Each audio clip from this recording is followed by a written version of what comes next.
अस्सलाम वालेकुम नाज़रीन, आप देख रहे हैं ज़ीशान सैयद यूट्यूब चैनल। नाज़रीन, बात करेंगे सरकारी बाबुओं की शामत आ गई है। दूसरी जानिब बात करेंगे कि पाकिस्तान तहरीक इंसाफ को अदालती रिलीफ मिला था वो बरकरार, लेकिन लीगी उम्मीदवार मायूस क्यों? इंतखाबी उज़रदारी का मामला करवट किस तरफ बैठेगा, आज तक मामला हल ना हो सका। सबसे पहले बात करेंगे कि इस्लामाबाद हाई कोर्ट ने सरकारी बाबुओं के खिलाफ घेरा तंग कर लिया, यानी उनकी शामत आ गई। अब ये सरकारी बाबू कौन है, ये भी आपको बताते हैं। इस्लामाबाद हाई कोर्ट ने इस्लामाबाद के डिप्टी कमिश्नर इरफान नवाज मेमन, जो किसी के कहने पे या किसी सियासी जमात के साथ या किसी इदारे के साथ शाह से ज्यादा शाह के वफादार बने थे, और पाकिस्तान तहरीक इंसाफ के ऊपर 1.5 साल के दौरान जो यानी कि 920 दिनों में 67 गैर कानूनी 67 जो 3 MPO के अहकाम जारी कर दिए थे, अदालत मअतल करे, ये मौसूफ दोबारा जारी करे, अदालत मअतल करे और ये फिर जारी करे। और उस पर आज बताया भी अदालत ने कि ये 67 जो आपकी 3 MPO के ऑर्डर्स थे, ये बड़ा स्टूपिड मूव था। और जब हमने नोटिस लिया तो आपको लग रहा था कि अदालत शायद मजाक कर रही है, और आपकी इसी कंडक्ट के ऊपर हम मजाक कोई नहीं कर रहे, हम आपको सजा भुगतना होगा। डीसी साहब कल नहीं आए तो अदालत ने वारंट गिरफ्तारी जारी कर लिया और कहा जहां नजर आए वहां पे पकड़ के अदालत के सामने पेश करो।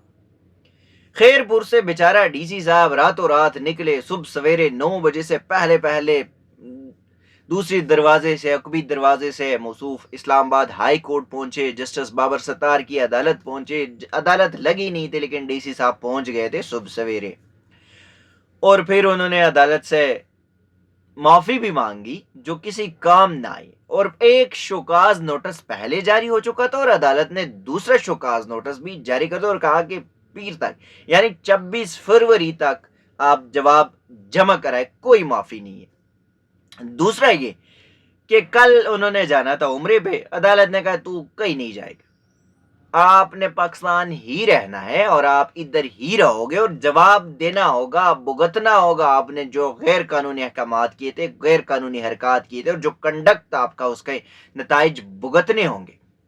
साथ ही SSP ऑपरेशन मलक जमील जफर, उन्होंने भी गैर मशरूत माफी मांग ली।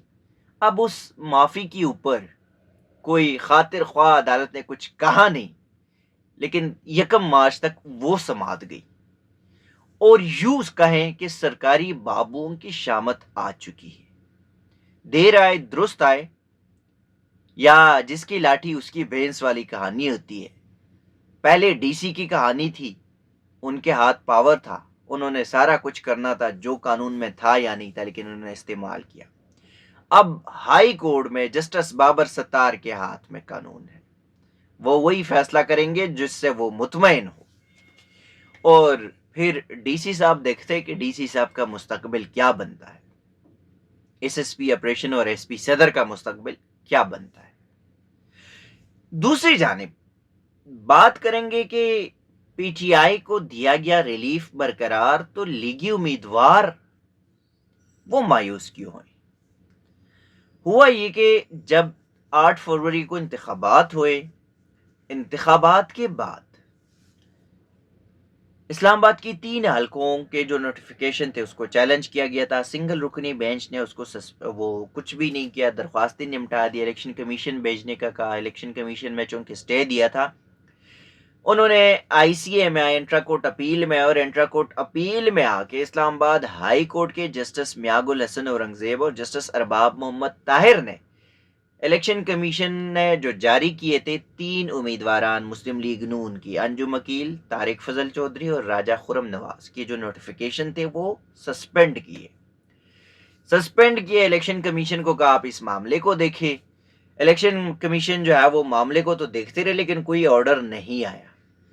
आज जब समात हुई तो अदालत ने कहा कि ठीक है, इलेक्शन ट्रिब्यूनल के अहकाम जो है वो नोटिफिकेशन जारी हो गया है, ये मामला इलेक्शन ट्रिब्यूनल अब देखेंगे। तो اس وجہ سے انہوں نے پی ٹی آئی کے جو درخواستیں تھے وہ تو نمٹا دی، لیکن نوٹیفیکیشن بحال نہیں کی، اپنا سٹے آرڈر واپس نہیں لیا، اور یوں مسلم لیگ نون کے جو کامیاب امیدواران تھے، جنہوں نے خوشیاں منائی تھی، جنہوں نے مٹھائی تقسیم کی تھی، وہ ان کو آج مایوسی ضرور ہوئی اور وہ مایوس ہو کے عدالت سے روانہ ہو گئے۔ دوسری جانب اسی طرح جو انتخابی زرداری ہے، اس میں راول پنڈی کے جو حلقے ہے راجہ بشارت کا، N55 کا، اور ایک صوبائی حلقہ تھا، اس کو بھی چیلنج کیا گیا تھا، ان کے نوٹیفیکیشن بھی تھے، اس پہ ججمنٹ ریزرو ہو گئی، ابھی تک فیصلہ نہیں آیا۔ لیکن استحکام پاکستان کے جو چیئرمین ہے، جو قائد ہے، صدر علیم خان کے انہیں 117 سے کامیابی کا نوٹیفیکیشن اور ان کے نتائج چیلنج کیے تھے پی ٹی آئی امیدوار نے۔ اب ہائی کورٹ نے وہ کیس جو ہے وہ نمٹا دی، اس کی درخواست، اور ان کو کہا الیکشن کمیشن معاملہ دیکھیے۔ اب الیکشن کمیشن نے بہت سارے معاملات جو ہے وہ سنے بھی اور فیصلے محفوظ کر کے اپنے پاس ہی رکھ لیے۔ یہ عذرداری کا معاملہ جو ہے وہ ابھی تک ختم نہیں ہوا، لیکن جو ملک میں ایک آئینی اور جمہوری بحران تھا وہ کسی حد تک ختم ہونے کو ہے۔ ختم ہونے کو ایسے کہ پاکستان مسلم لیگ نون، MQM اور پاکستان پیپلز پارٹی میں معاملات طے پا گئے۔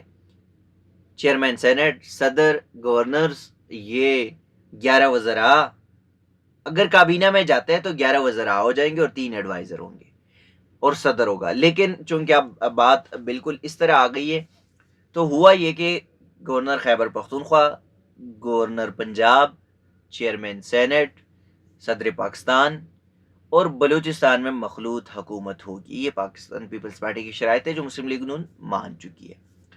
اب MQM کی شرائط، MQM کہتی ہے کہ ہمیں گورنر سندھ ہر حال میں چاہیے، اور ہمیں 4 وزارتیں بھی چاہیے، اور ہمیں 3 ایڈوائزرز بھی چاہیے۔